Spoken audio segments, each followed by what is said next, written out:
I remember that day as if it were etched in stone, even though everything afterward changed so much that I barely recognized myself. I am Soren Rowe, 35 years old, an ordinary aerospace engineer who spent most of my life in vast aircraft hangars where the roar of engines drowned out everyday worries. I never dreamed of wealth or soap opera family drama. My life was simple: work, come home to Tessa, my wife, and occasionally spend weekends on hiking trips.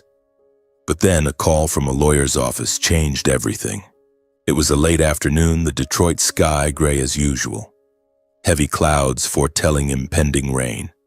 I had just left the lawyer's office, clutching the will my grandfather Gideon had left behind. Grandpa, the man I loved most in the world, with his kind smile and stories of his life, from a poor farm boy in rural Michigan to a shrewd investor. He had passed away a few months earlier, and I never expected him to leave me a massive fortune. Over $40 million. Not to my parents, not to my brother Spencer, but to me, the grandson he always said had a sincere heart. I drove along the familiar highway, the radio playing old rock tunes I loved. My heart raced with excitement. My wife will be shocked, I thought to myself. We had been married for 5 years, though our marriage wasn't always smooth. My wife was a fashion designer, always busy with meetings and creative ideas. She was beautiful, confident, and sometimes made me feel a bit out of place in her glamorous world. But today, with the money from Grandpa, we could buy a new house, travel, even invest in her dreams. I pictured her hugging me tightly, beaming, and us planning our future together. And my parents, would they be proud of me?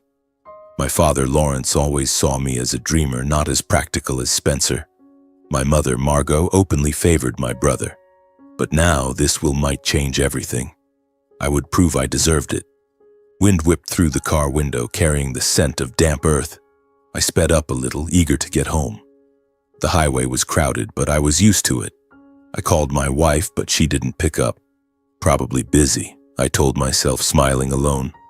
I thought of Grandpa, the afternoons he taught me chess by Lake Michigan. He always said, "Soren, money isn't everything, but it can buy freedom if you use it right." Now I understood. With this money, I could quit my job, pursue my passion for building small planes, or even help struggling colleagues. Then everything happened too fast. I was in the middle lane when suddenly from the opposite direction a massive truck barreled toward me. It swerved as if the driver had lost control. My heart clenched. "Damn it, what's he doing?" I honked frantically, trying to veer right. But it was too late.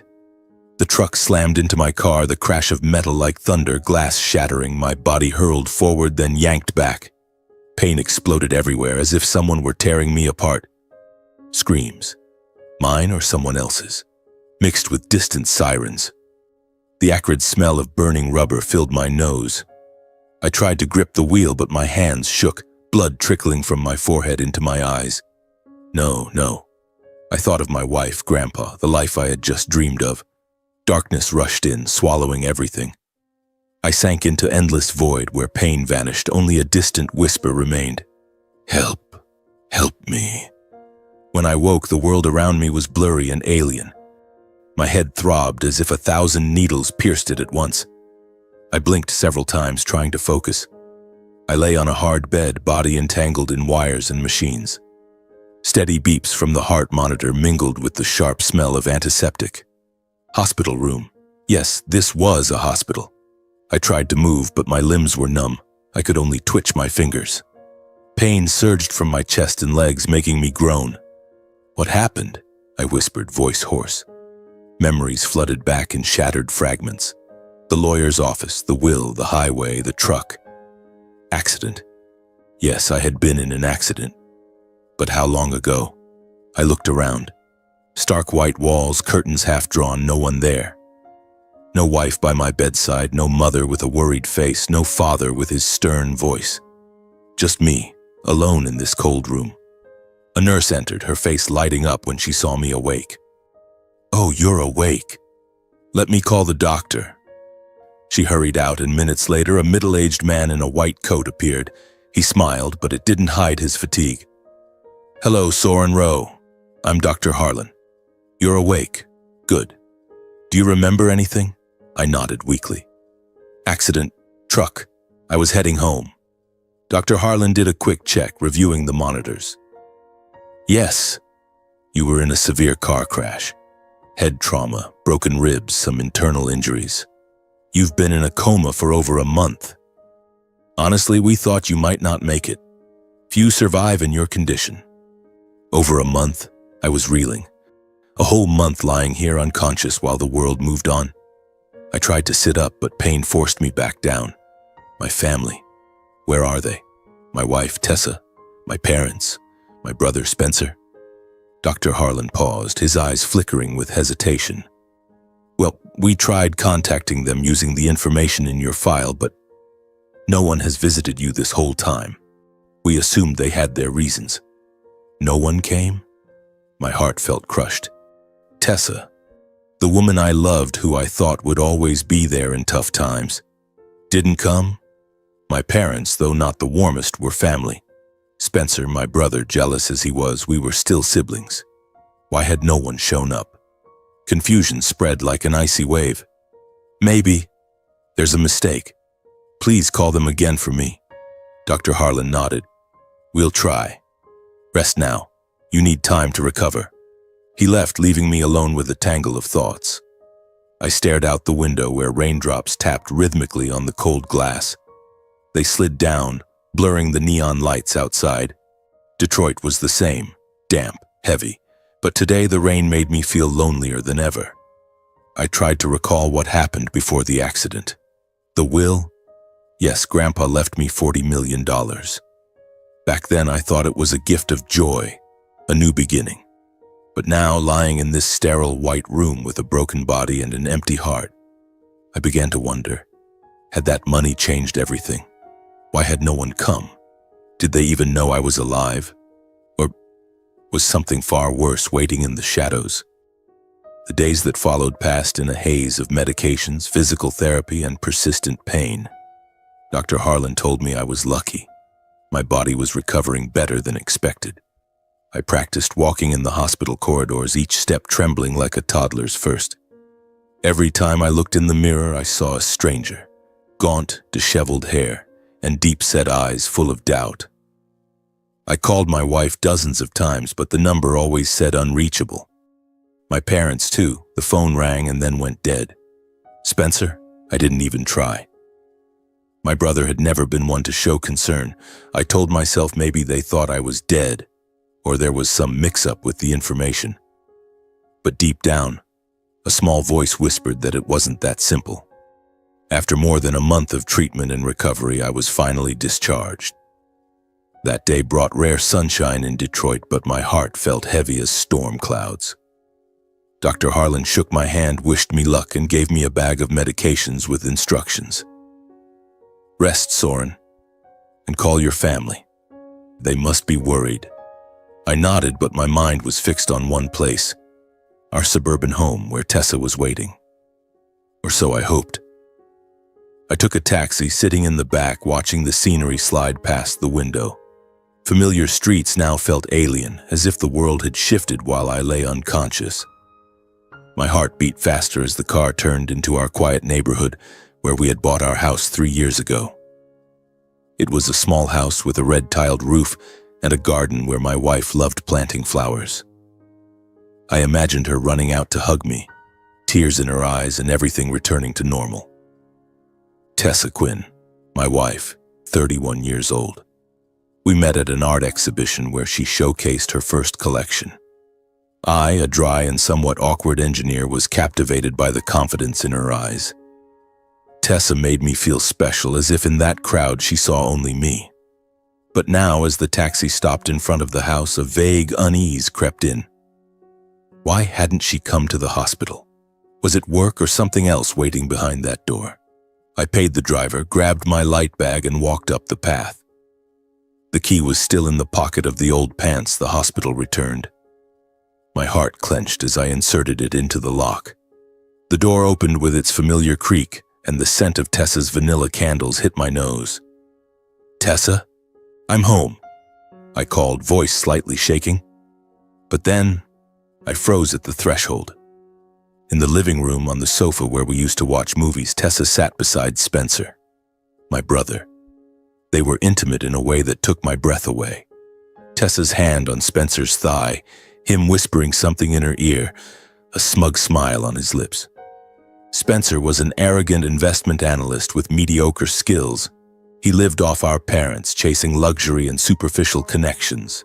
Fancy cars, parties, fake relationships. I always tried to be a good brother, even though Spencer often mocked me as a country mechanic. But now, seeing them like this, my world collapsed. Both turned when they heard the door, their faces drained of color, eyes wide, as if they had seen a ghost from hell. Tessa dropped the wine glass she was holding. It shattered on the floor, fragments scattering across the wood. "Soren, you're alive."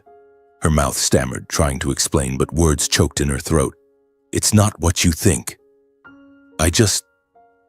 Spencer instinctively stepped back, his trembling hand gripping the chair, eyes meeting mine for a moment before darting away, unable to face me. I stood frozen, heart stabbed with pain, blood rushed to my head, ears ringing. "What are you doing?" I growled, voice breaking with agony. "Tessa, you and Spencer?" While I was in the hospital fighting for my life, why didn't anyone come? I was in a coma for over a month, nearly died, and you're here. Like this? Tessa stood, stepping toward me, tears welling. "Soren, please let me explain. I thought you were..." She paused, wiping tears. "I didn't know you were alive. No one told me. Spencer was just comforting me. We're just friends." "Friends?" I scoffed, the laugh bitter. Hand in hand, whispering, "You think I'm blind? And why didn't you come to the hospital? The doctor called you, everyone. Why no visits?" The conversation grew tense, the living room air heavy like a storm about to break. Tessa knelt before me, clutching my legs, begging forgiveness. "I was wrong, Soren. I panicked when I heard about the accident. I thought you wouldn't make it. Spencer, he helped me cope. But I love you. Only you." I looked down at her, heart shattered. Tessa, the woman I thought was everything, now seemed small, fragile. But her betrayal was an unhealing wound. Spencer didn't beg.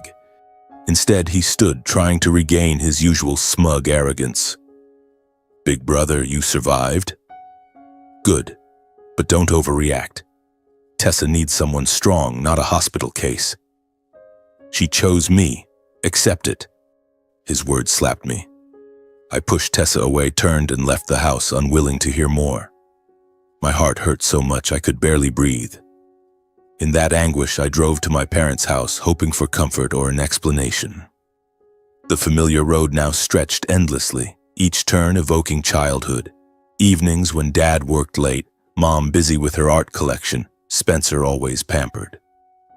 Lawrence Rowe, my father, a former bank executive, ambitious, valuing money and power over family. He taught me life was a battle and the weak get eliminated. My mother, Margot Rowe, an art collector, polished, skilled at hiding emotions, controlling the family like an artist arranging a perfect painting. As I parked in front of the large house in the upscale neighborhood, my heart pounded. I knocked, and Mom opened the door. Her eyes flashed with fear, a blink so quick I almost missed it, then shifted to forced joy, pretending warmth. "Soren, darling, you're back. Come in, come in." She hugged me, but the embrace was stiff, cold. Dad stood in the doorway, face stern. His eyes studied me thoughtfully, not joyful. "Son, you okay?" Mom quickly pulled me to the salon sofa, asking about my health, pouring water. "Where have you been?" I was so worried. "You didn't call." I looked at her, trying to stay calm. "Mom, I was in the hospital over a month. Car accident, coma. The doctor called everyone. Why no one came?" My parents exchanged a quick glance. Dad cleared his throat. "Accident? Well, we didn't get any calls. Probably a mix-up. You're fine now. Stay for dinner tonight." They answered evasively, steering to other topics. Weather, Spencer's job, Mom's new paintings. Anger rose in me. Parents, I'm serious. And I just came from home. Saw Tessa with Spencer.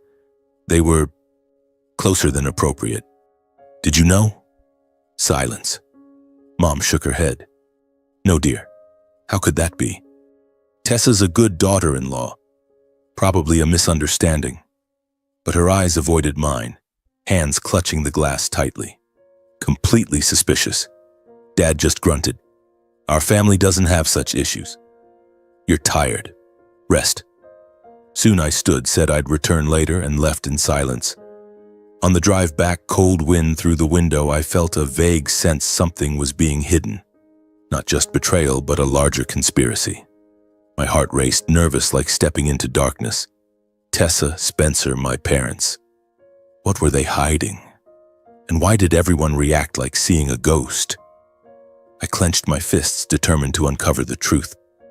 After leaving my parents' house, I rented a simple motel room and stepped into the musty space, still faintly smelling of cigarette smoke. A hard mattress, yellowed wallpaper, and a small wooden table by the window overlooking an empty parking lot. It wasn't home, but at least it gave me space to breathe, to think without interruption.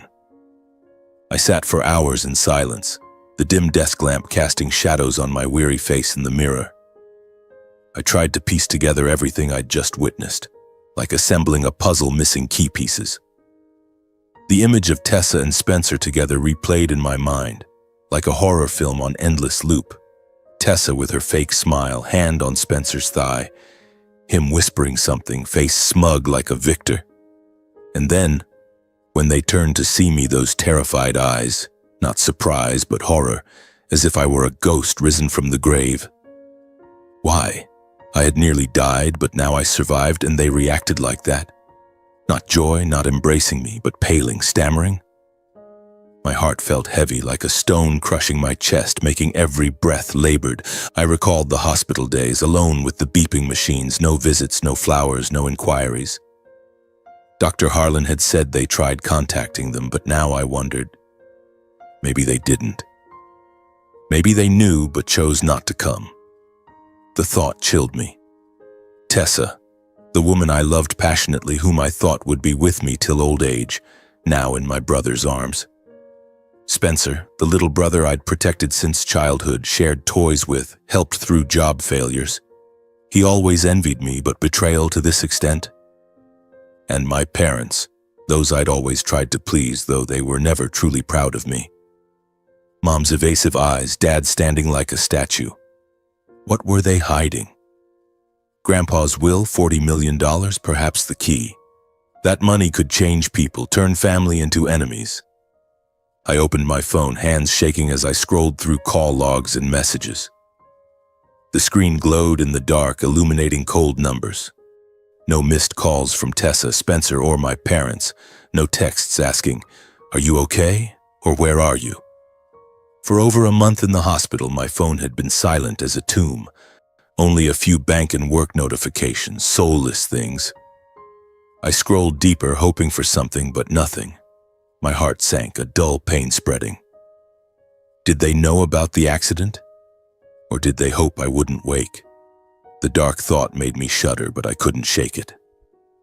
I set the phone down, stood and paced the room, the wooden floor creaking underfoot. Outside the window, rain fell harder, pounding the glass like fingers knocking, reminding me the truth was out there, waiting to be uncovered. I couldn't sit still anymore. I needed clarity, to know who saved me, who cared for me during the coma. If not family, then who? The next morning, I drove back to the hospital, heart pounding like war drums. Detroit's sky was gray, chilly winds blowing through empty streets, carrying exhaust and fallen leaves. I parked in the lot and entered the lobby with heavy steps. The antiseptic smell hit me, evoking days of immobility. I went straight to reception, where a young clerk typed away. "Hi, I'm Soren Rowe. I was here over a month. I want my medical records and to ask about who brought me in."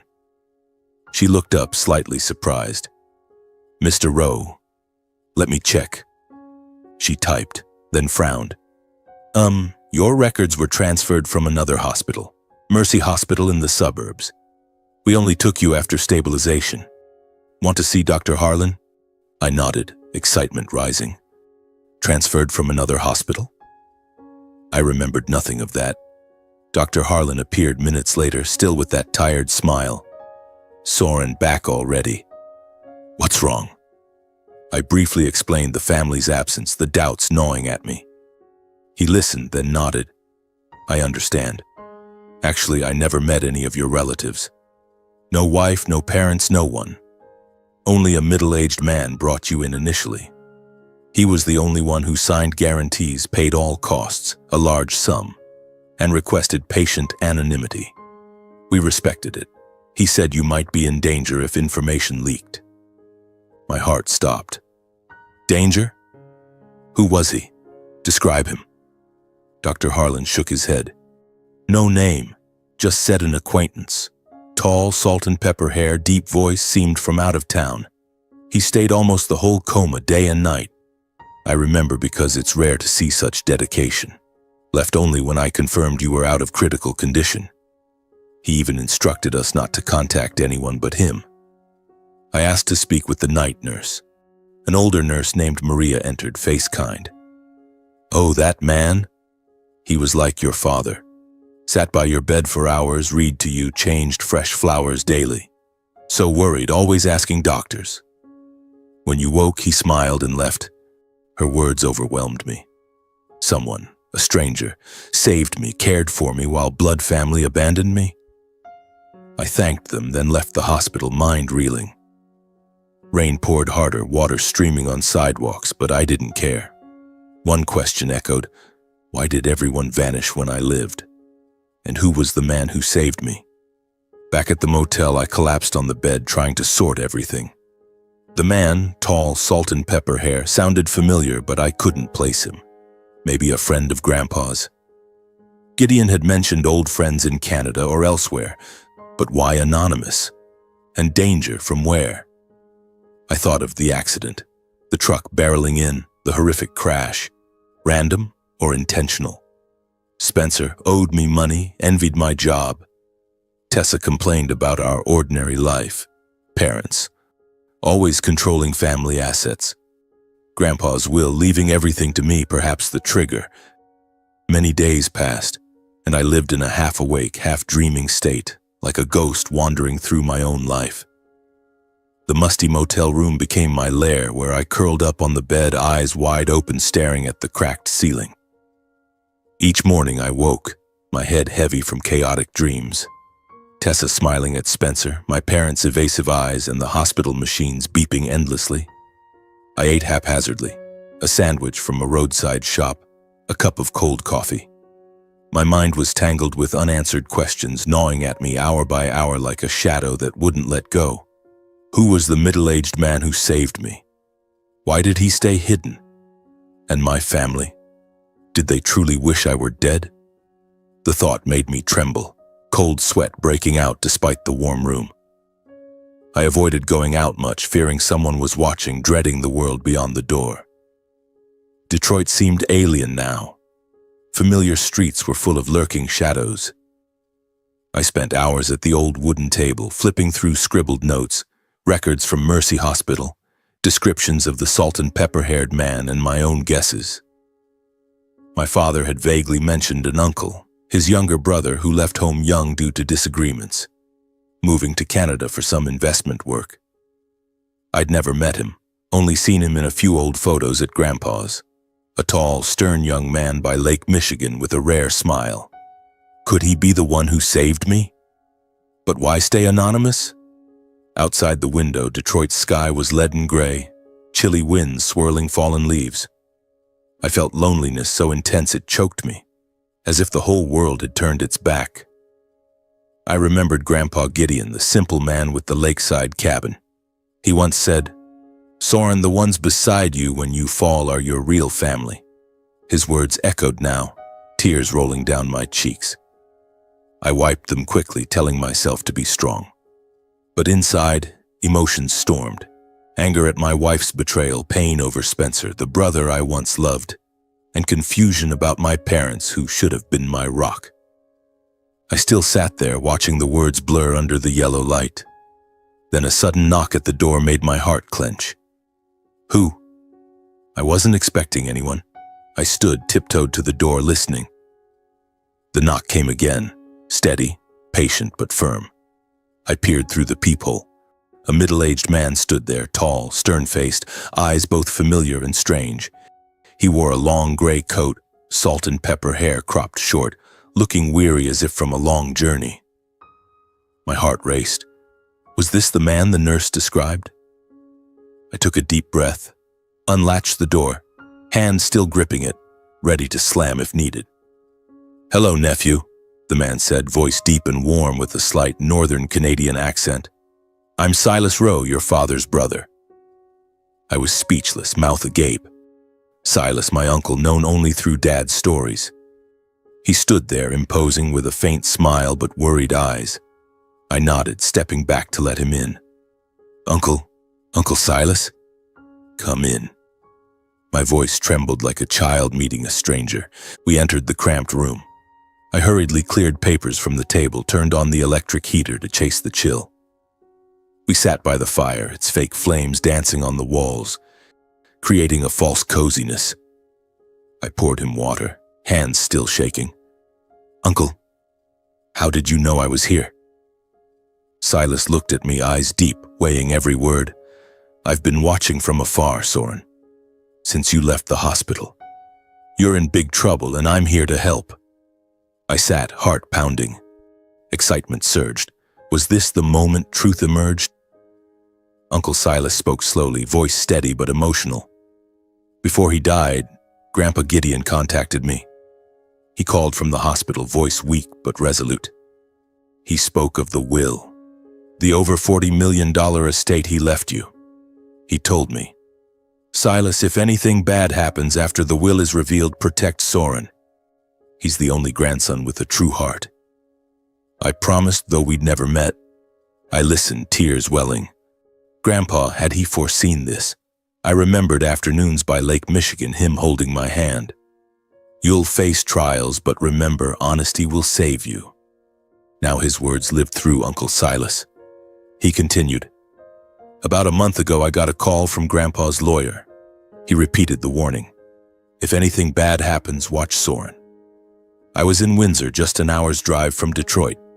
Then I saw local news about a serious accident. Victim named Soren Rowe. I came to Detroit immediately, confirmed at the hospital. Doctors said 20% chance of survival. I didn't want to complicate things, so I quietly paid the bills and requested anonymity. I was stunned. 'Uncle, you were the middle-aged man? The one who brought me in, paid everything, stayed by my bed?' He nodded, eyes red. 'Yes, Soren. I signed guarantees, paid, and asked for secrecy to avoid trouble. I sat with you through the coma, reading to you technical books Grandpa said you loved. I prayed, hoped you'd wake. Left only when doctors confirmed you were past critical. I feared if I revealed myself early, your family would interfere.' 'Interfere?' I asked, voice faltering. Excitement rose. Did he know about their plot? Uncle Silas placed a warm hand on my shoulder, fatherly in a way I'd never known. 'Soren, it's not simple. I've seen strange signs. But first, know I'm here for Grandpa, for you, the last true Rowe.' We talked into the night. He shared his past, why he left, disagreements with Dad over business ethics, choosing honesty over ambition. I told him about the hospital, Tessa and Spencer's betrayal, my parents' fearful eyes. He listened, nodding as if he knew. 'You suspect right. But we need proof. I've started investigating.' That night, for the first time in days, I slept soundly. Uncle Silas stayed, sleeping on the sofa. The next morning, we ate breakfast together, toast and coffee from a nearby shop. He told more about Toronto, his quiet life, and how Grandpa kept secret contact. 'Grandpa believed in you, Soren. He saw in you what he didn't in your father or Spencer, integrity.' I listened to Uncle Silas, each word like cool water, soothing the thirst in my heart. But then, as we returned to the motel room, he sat at the table, his face more serious than ever. 'Soren, I've told you the beginning. Now you need the rest. What I discovered, it will hurt. My heart clenched, a bad premonition flooding in. I nodded, sitting across from him, the heater's light casting long shadows on the walls. He took a deep breath and began, voice low like whispering a horrific secret. After I passed the critical phase at Mercy Hospital, Uncle Silas said everything seemed stable. I was recovering bit by bit, body weak but consciousness clearing. He still stayed close, keeping distance to avoid detection. Just days later, Tessa and Spencer appeared at the hospital. They didn't visit like normal relatives, no flowers, no nurse inquiries. Instead, they lurked like ghosts, lingering in hallways, peering through the room window, faces tense as if awaiting something. Uncle Silas watched from afar, hidden behind a corner, heart racing with suspicion. "They weren't glad you survived," he said bitterly. They looked disappointed. Blood froze in my veins, chilling me head to toe. Tessa, my wife whom I held every night, and Spencer, my own brother, waiting for me to die. The thought choked me like hands around my throat. Uncle continued, eyes darkening. "Then one night when the duty doctor was away, they sneaked into your room. I was out getting coffee but returned just in time to see them through the glass." Tessa stood guard at the door, face pale. "Spencer, he injected something strange into your IV line. They acted fast, then left as if nothing happened." My heart pounded wildly. The image vivid, Spencer's trembling hand with the syringe, Tessa glancing around fearfully. My condition rapidly worsened, heart monitor blaring, blood pressure plummeting, body convulsing in coma. I remembered nothing of that moment, but Uncle Silas said he rushed in, shouting for doctors. "Lucky I returned in time," he said, voice shaking. "I caught it early. With emergency help, they flushed the poison from your system. You escaped death a second time, Soren. But this wasn't accident. It was murder." Pain surged like a wave, crashing into my chest. I gripped the chair, nails digging into skin. My family tried to kill me, not just abandon, but actively push me to death? Uncle Silas rested a hand on my shoulder, comforting, but I felt numb. After that, he realized your life was threatened. He couldn't let it continue. He enlisted old friend Rayan, Mercy Hospital director, who owed him a life debt from youth to fake records. They declared patient Soren Rowe dead from complications, issued a fake death certificate, and notified authorities. "Only way to protect you," he explained. "They'd think you dead. I'd have time to investigate." That night, I was secretly transferred to a small, quiet suburban hospital with leafy grounds. Uncle Silas said he hired a private ambulance, covered my face with a sheet, and moved me under cover of darkness. For weeks after, he cared for me devotedly, monitoring recovery, checking IVs, telling stories to ease loneliness, while quietly starting his own investigation. He hired a private detective, an old Toronto friend skilled in discreet surveillance. The detective shadowed my parents, Spencer and Tessa, those I once called family. When news of my death reached them via local papers and hospital notice, my family didn't grieve. Instead, they held a private gathering at a fancy downtown Detroit restaurant. Uncle Silas got video from the detective. His voice grew heavy.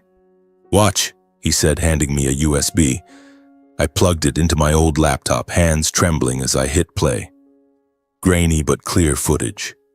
My father, Lawrence, raising a wine glass in toast, face radiant with relief. "Finally, everything's settled," he said, voice echoing through speakers. My mother, Margot, silent but eyes relieved, smiled faintly as Spencer hugged Tessa. They sat close, smiling, talking future, new house, yacht, the fortune soon in their names. 40 million, ours now, Spencer laughed loudly, stroking Tessa's hand. "No more Soren in the way." I stopped the video, heart crushed. The image burned in, them celebrating my death like a victory feast. Uncle Silas looked at me, eyes red. "I understand their inhumanity crossed all lines. They're not family anymore, Soren. They're enemies." But the story didn't end. Another time, the detective recorded Spencer talking to a stranger at a suburban cafe. Footage showed Spencer handing a thick cash envelope, face tense, In the audio, Spencer's voice clear. "This is the final payment. Disappear. Say nothing. If asked, you never met me." The man nodded, pocketed it, and left. Cross-referencing, Uncle Silas found the recipient was the truck driver from my accident, a middle-aged man with drunk driving priors, hired by Spencer to cause the crash. Hospital camera data confirmed Spencer's car leaving just as I deteriorated after the poison injection. Everything connected. The accident no coincidence, but planned from the start. Spencer hired the driver. When I survived, he and Tessa tried to finish me in hospital. Parents, they knew and covered it. After finishing, Uncle Silas handed me everything: photos, videos, recordings, camera data copies, a thick file on the table. I sat silent, fists clenched, heart suffocating. Memories flashed. Tessa beaming on our wedding day, Spencer playing as kids, parents hugging me at graduation. All now just false shells, shattered like glass underfoot. I felt no anger, only paralyzing pain, an endless void swallowing emotions. Tears rolled down silently. Uncle Silas placed a hand on my shoulder, speaking slowly. "From here, decisions are yours, Soren. Forgive or let justice speak. I'll stand by you, whatever." I nodded faintly. My eyes darkened, deep and calm like post-storm water. The tempest passed, but undercurrents remained. I was no longer naive Soren. I had changed, ready to face it. That night, after Uncle Silas left to gather more evidence, I sat alone in the cramped motel room, the dim desk lamp casting light on the pile of files. Chilly wind whistled through the window crack, carrying the scent of damp rain from outside. Detroit at night was eerily quiet, only distant car sounds echoing like whispers from the past. I turned off the light and lay down, but sleep wouldn't come. Instead, memories flooded back like a film in reverse, slow but sharp, making my heart ache in waves. I closed my eyes, letting them sweep me away, a way to better understand what happened and what was coming. I remembered childhood in the sprawling suburban Detroit house, a granite mansion with endless hallways and manicured gardens. It should have been paradise, but to me it was always cold like an ice castle. My father, Lawrence, in his impeccable suits and stern voice, always buried in bank work. He sat at his desk for hours, lamplight on his harsh face. When I entered, he glanced up a second, then back to papers. "Soren tinkering with machines again?" So impractical. Learn from Spencer, he has business sense. His words cut like knives, making me, a 10-year-old obsessed with model planes, feel out of place like unwanted clutter in that glamorous house. I recalled building a small plane from garage scraps. It flew a few meters. I ran to show Dad, eyes shining. But he just glanced, smirked. Child's toy. Spencer's the family future. My heart clenched then, but I swallowed tears and walked away silently. My mother, Margot, was subtler, but her favoritism hurt more. An art collector, always busy with exhibitions and expensive paintings lining the walls. She orchestrated family like an artist perfecting a canvas. Meals on time, clothes spotless, love unevenly distributed. She always shielded Spencer, no matter his wrongs. Once he broke her antique vase, cried, and she hugged him. "It's okay, darling, accident." But when I accidentally dropped a table clock, she eyed me disdainfully. "Soren, so clumsy. Why not careful like your brother?" I was the outsider in my own home, a silent ghost watching from afar. She doted blindly on the youngest. Spencer got new toys, praised before guests, while I fended for myself. I remembered evenings alone in my room, watching rain through the window, wondering why I wasn't loved like him. Hurt filled me, but I learned to hide it, building a hard shell over my young heart. And Spencer, my brother I once loved like flesh and blood, was arrogant from the start. A year younger, but always acting superior. With golden hair and charming smile, he knew how to win people. But to me, he mocked. Want to be the family mechanic in a noble house? Go fix cars for others. Leave big things to me. His words pricked like needles. I hurt but didn't fight back. We played once, chasing in the garden, building sandcastles by the lake. But jealousy crept in. When I got an engineering scholarship, Spencer smashed my plane model, sneering, "Think you're smart? Parents won't be proud." I forgave, thinking it childish, but now I saw the hatred seeded long ago. Spencer lived off parents, no real skill, chasing vanity, luxury cars, parties, boasts. I helped him, loaned money after his stupid investment flop, but he never thanked, just smirked and turned away. Amid the coldness, only Grandpa believed in me. Gideon Rowe, living simply in his small lakeside cabin. Unlike the family, old shirts, fishing, reading by the fire, not chasing money. When I visited, often alone, parents busy, he welcomed with warm hugs and kind smiles. "Come in, grandson. Today I'll teach you to fix an old engine." He taught beyond textbooks. Honest living, judging people by actions, not words, money not ruling you. We sat by the lake, wind whistling. He shared youth stories. "I was rich once, Soren, but money doesn't bring happiness. It reveals character." I listened, entranced, feeling accepted for the first time. He taught model planes, bike repairs, and most. Honor over gold. I remembered afternoons when parents visited Grandpa, discussing family funds, investment plans to preserve legacy. Dad excited. "Dad, invest in stocks, double it."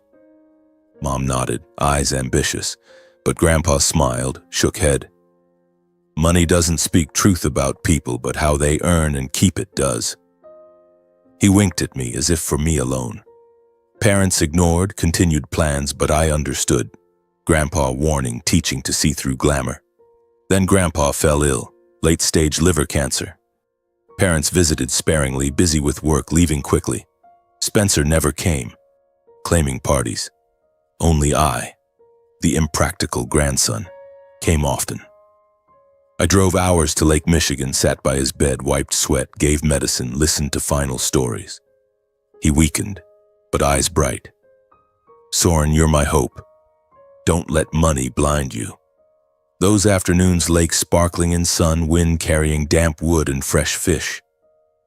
I held his hand, feeling warmth fade, heart grateful for him. The day before he died, he gripped my hand tightly, voice faint but firm. "One day you'll understand why I chose you." I nodded, tears falling, not fully grasping. He smiled last, passing peacefully by his beloved lake. The funeral was grand. Parents organized big but fake. They cried, then discussed inheritance. I quietly placed white flowers at the grave, whispering thanks. Weeks after, life normalized. Aircraft hangar work, home to Tessa, evenings cuddling, watching movies. Tessa then was the woman I loved. Sharp, confident smile making my heart flutter. We dreamed. Bigger house, kids, travel. Then the call from Grandpa Gideon Rowe's lawyer about the will. I sat frozen in the office, phone in hand. "Over 40 million, all to you." Heart raced with joy, not for money, but Grandpa chose me, proving his faith. I rushed home, told Tessa in naive excitement, "Love, this changes everything for our little family. We can do anything." Tessa hugged me, beaming, "Amazing, Soren. We'll be happier." But now recalling, her smile was odd, eyes flashing greed, not pure joy. I told parents. They congratulated curtly, but Spencer silent, face dark. I thought temporary jealousy, never imagining that joy bought a murder plot by those I called family. Memories stopped. I opened my eyes in the motel darkness. Heart heavy, but no more tears. The film clear now. Dad's coldness, Mom's bias, Spencer's arrogance, all leading to betrayal. Grandpa foresaw, chose me for honesty, sent Uncle Silas to protect. I stood, looked at rain through the window, anticipation rising, undercurrents brewing, confrontation, court, justice. No longer naive, I was a man ready to fight. The following days passed in a whirlwind of thoughts and preparations. Uncle Silas and I sat for hours at the old wooden table, flipping through files, rewatching videos, replaying recordings. Each time pain surged, but now it no longer weakened me. It forged me, turning into strength. Uncle Silas was patient, sharing more about his years away, how Grandpa kept contact through secret letters. Grandpa knew this family was rotten long ago, he said, voice deep and sad. But he hoped you'd change everything. I nodded, heart racing with anticipation. I no longer wanted to hide. I wanted confrontation, not just with pain, but with truth. Looking them in the eye, watching lies crumble. After days of deliberation, I decided it was time. We would go to my parents' house, where I knew Tessa and Spencer often visited, and expose everything. That morning, Detroit's sky was gray, rain pattering on the windshield like my anxious heartbeat. Uncle Silas drove, face stern, hands gripping the wheel. I sat beside him in an old jacket, holding a bag of copied evidence, papers, USBs, printed photos like a ticking bomb. The road to my parents' house was heartbreakingly familiar. Leafless trees, upscale neighborhood with grand homes where I grew up in isolation. My heart pounded, excitement rising like before battle. "Ready?" Uncle Silas asked, voice calm. I nodded. "Ready." They must pay for what they did. We parked at the large iron gate, walked the stone path. I knocked. The sound echoed in the cold air. Mom opened the door, face flashing surprise, then forced smile. But seeing Uncle Silas behind me, it froze. "Silas? When did you return?" she stammered, voice trembling. We entered the vast living room where Dad read the paper, Tessa and Spencer on the sofa with coffee cups. The family froze seeing Uncle Silas, the one they thought gone forever, whom Dad banished for disagreements. Spencer jumped up, face pale. Uncle Silas? Why are you here?" Tessa covered her mouth, eyes wide in terror. Dad set the paper down, eyes flashing anger. "Silas, what are you doing here? This family doesn't welcome you." The air thickened in silence, like heavy fog enveloping the room. Crystal chandelier light shone but couldn't dispel inner darkness. Their eyes dodged, mixed fear and unease. Mom bit her lip, Dad clenched the chair, Spencer stepped back, Tessa stared at the floor. I felt my pulse quicken, excitement like standing on a cliff edge. Uncle Silas stood firm beside me. "I'm here for Grandpa, for Soren, and for the truth you've hidden." I breathed deep, recounting everything, voice calm but resolute. I described the accident, the truck charging like a monster, horrific crash, darkness swallowing me. Then over a month in coma, body in pain with wires and machines and their total absence. No visits, no inquiries. I detailed the hospital plot, Tessa and Spencer sneaking in, injecting poison into my IV, nearly killing me again. I spoke of Uncle Silas, saving me, watching day and night, faking records to protect, and the investigation. Video of them celebrating my death, recording of Spencer paying the truck driver, camera data confirming his car leaving as I deteriorated. Each word cut the tense air like a knife. I watched their faces shift, surprise to panic. The family erupted like a storm. Dad stood abruptly, face red with rage. "You're lying. Delusional from the accident, Soren. You nearly died. Your mind's messed up." Mom interrupted shrilly. "Son, how can you say that?" We worried but didn't know which hospital.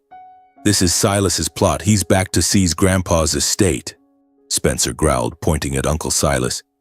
"You vanished years ago, now brainwashing my brother. Those proofs are fake. I did nothing." Dad and brother hurled insults at us, traitors, the outsiders trying to deflect, deny everything. The living room heated, shouts echoing, my heart racing, excitement breathless. I saw fear in their eyes, not remorse, but exposure dread. I said nothing, slowly placing all copied evidence on the table. Papers, USBs, clear photos. Celebration video, Dad toasting, Mom smiling in relief, Spencer and Tessa kissing. Recording of Spencer paying. Final payment disappear. Hospital camera photos. Spencer's car parked, shadowy figures sneaking. Their faces shifted from anger to panic, then total collapse. Dad flipped through papers, hands shaking. "No. Impossible. Misunderstanding, Soren. We just worried for the family future. He tried denying, voice faltering, but his eyes betrayed. He knew, now feared. Mom burst into sobs, slumping in the chair. "Oh God, how did this happen? We didn't mean it." She covered her face, shoulders shaking, but I saw falseness, crying over exposure, not regret. Tessa collapsed in terror, beautiful face twisted in horror. "Soren, please, I was wrong. Don't call police." She reached for me, tears streaming, but I felt nothing. Spencer knelt on the floor, eyes hateful. You'll regret this." "I'm your brother. Why?" He clenched fists, face ashen, sweat pouring. The room drowned in chaos, cries, stammers, papers scattering. I stood, heart racing with excitement, but no fear, only cold calm. "Justice will handle the rest," I said slowly, voice steady. "I won't forgive. You chose this path, betraying, murdering kin for money. Now face consequences."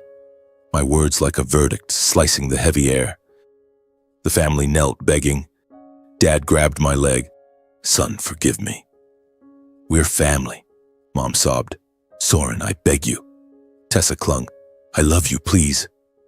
Spencer whispered, "Brother, don't." But I turned silently, no looking back. Heart ached, but no room for pity. They killed kinship long ago. As Uncle Silas and I left, the house sank in sobs, in total ruin of those once rows. We stepped out, rain falling harder, soaking coats. Uncle Silas patted my shoulder. "You did well." I nodded, drove into the night, heart still pounding with adrenaline. Excitement lingered, court coming, but I knew justice would prevail. Childhood memories returned, that coldness now ended. I was free. After that confrontation, Uncle Silas and I wasted no time acting. We returned to the motel, sat at the old wooden table under the dim light and reviewed the files one last time. Uncle Silas looked at me, eyes resolute.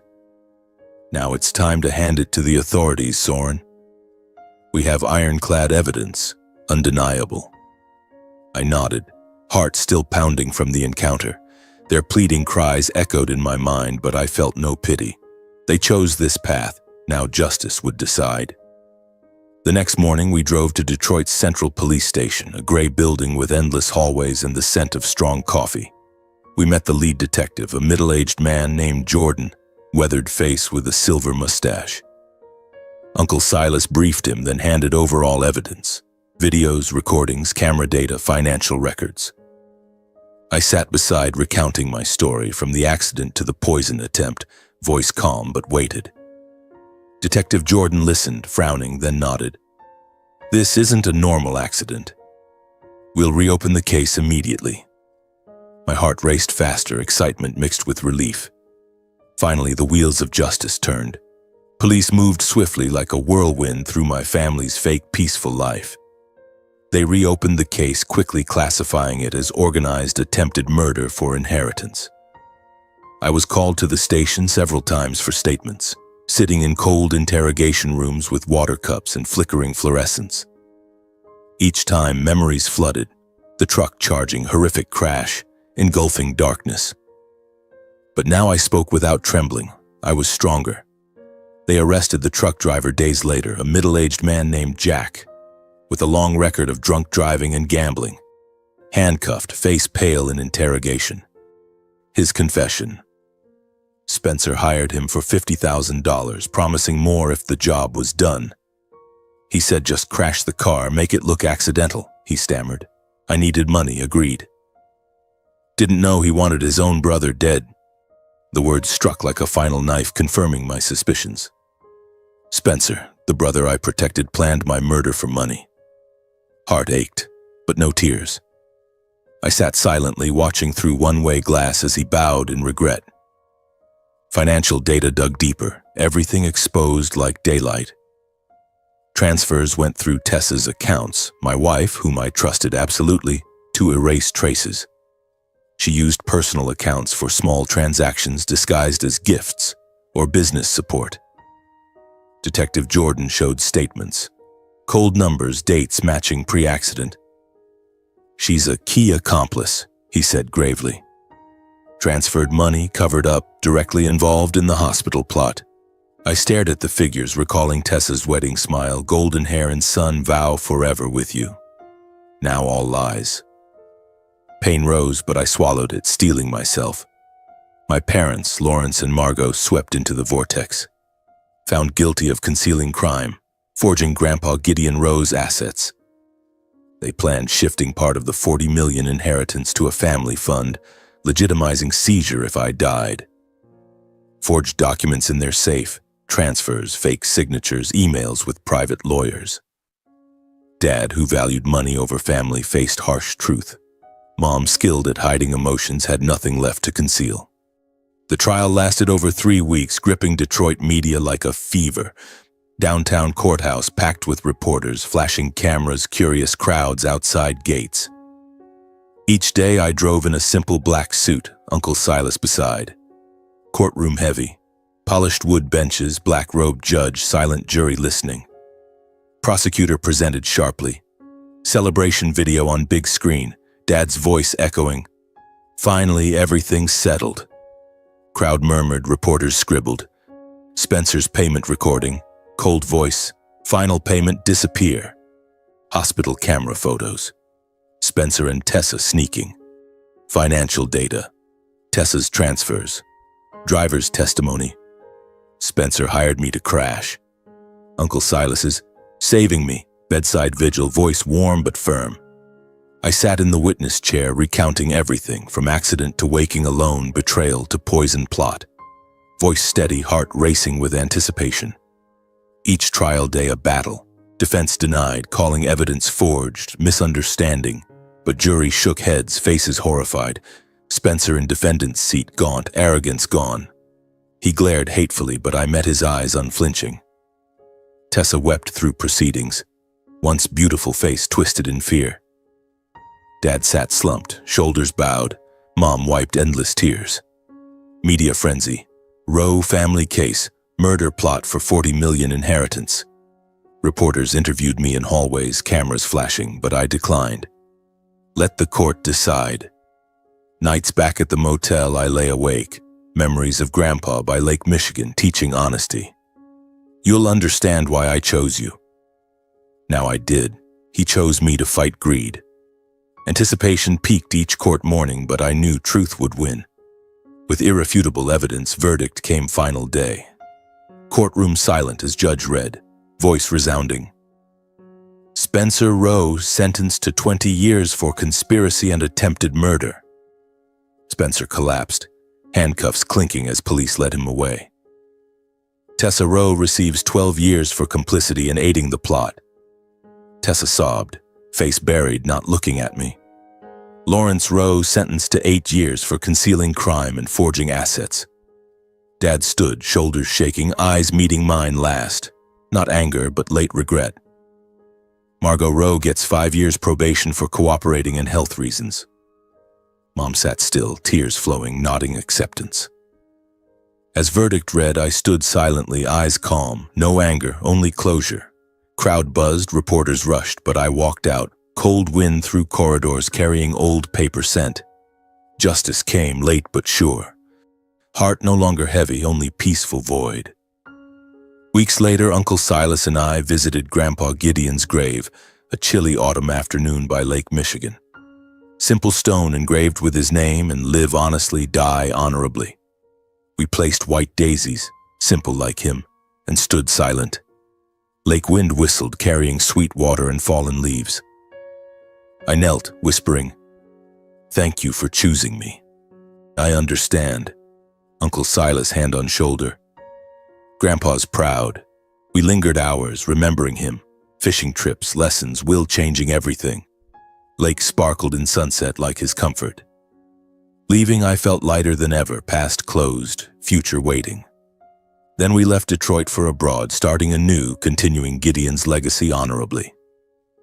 Uncle Silas suggested Toronto, his second home, where he had a small investment firm focused on sustainable engineering. I agreed, packing simply. Clothes, old technical files, Grandpa's photo. Detroit airport bustled, boarding calls echoing.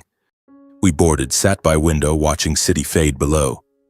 Detroit, where I was born, grew, nearly died, now faint lights under clouds. I closed eyes, leaving all. Losses, betrayals, past restored by justice. Plane shuddered, lifting off, wind roaring, and I felt true freedom. In Toronto, we started over. I as aerospace engineer for a small firm, Uncle Silas guiding inheritance investments in green projects. Not for wealth, but help. Mornings waking by Lake Ontario, cool breeze. I remembered Grandpa and smiled. New life, no shadows, only honest light. After everything, as the nightmares gradually faded and life began flowing in a new rhythm, I realized the most precious thing wasn't the fortune or courtroom victory, but the truth and honor restored to myself and Grandpa. The $40 million, the vast estate Grandpa Gideon left, now sat safely in investments, no longer a burden or temptation. It was merely a tool, not the goal. I remembered those long nights in Detroit, lying in the hospital with a painful body, wondering why everyone abandoned me. Now in Toronto, sitting by the small apartment window overlooking the lake sparkling in early sunlight, I understood truth had freed me. Not money, not the prison sentences for Spencer, Tessa, my father and mother, but the moment I looked them in the eye, watching the facade shatter. Grandpa's honor, the simple man by Lake Michigan, was cleansed of filthy schemes. He chose me not because I was perfect, but because he believed I'd preserve it through honesty. And I did. Each morning, brewing black coffee in the tiny kitchen, I felt that peace spread, not triumphant joy, but the serenity of someone rediscovering himself after the storm. I understood greed, whether from fear or control, ultimately leads only to loss and destruction. Family, once my pride, was now a scar reminding me of honesty and humanity's value. I learned forgiveness, not for them but for myself, so the scar wouldn't control my life. In this foreign land, I started from zero, investing with Uncle Silas in engineering manufacturing. Toronto welcomed us with clean streets, vast lakes, and fresh air unlike gray Detroit. We rented a small workshop on the outskirts with old machines and spacious views of pine forests. I worked as an aerospace engineer designing small, renewable energy planes. My childhood dream.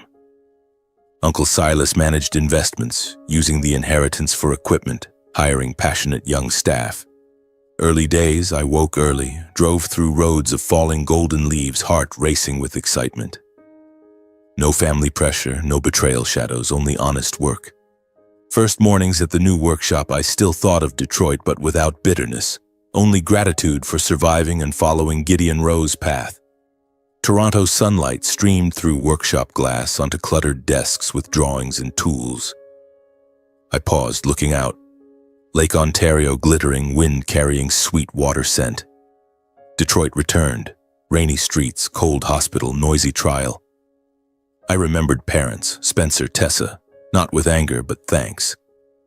They pushed me to the abyss, but I survived stronger. Grandpa Gideon, his path, honesty, simplicity, I followed. Each morning I brewed coffee, sat at the desk, journaled. Today I'm grateful to be alive. No bitterness, only lesson. Survival isn't random, but to live right. I rewrote Grandpa's words, hung in the office. Honor isn't in money we have, but how we keep it. Small wooden plaque, deeply carved by my desk. Employees passed, read, nodded. To me, a reminder justice doesn't always come early, but to those steadfast facing truth. I remembered him holding my hand before death. You'll understand. Now I did. Justice late, through pain, but perseverance wins. At the workshop, project stuck. I looked at the plaque, breathed deep, continued. The reminder spread. Uncle Silas hung a copy in his office. We lived by it. Honest investments, no deceit. To me, the story closed not with revenge, but awakening that sometimes losing everything is the only way to find yourself. I lost family, Detroit, old trust, but regained myself, an honest, strong Soren. In Toronto, jogging by the lake, cool wind blowing, I felt that awakening. Loss a lesson, leading to freedom. No revenge, I chose justice, now living peacefully. Remember, never trade dignity and family for money, for when trust shatters, no verdict can mend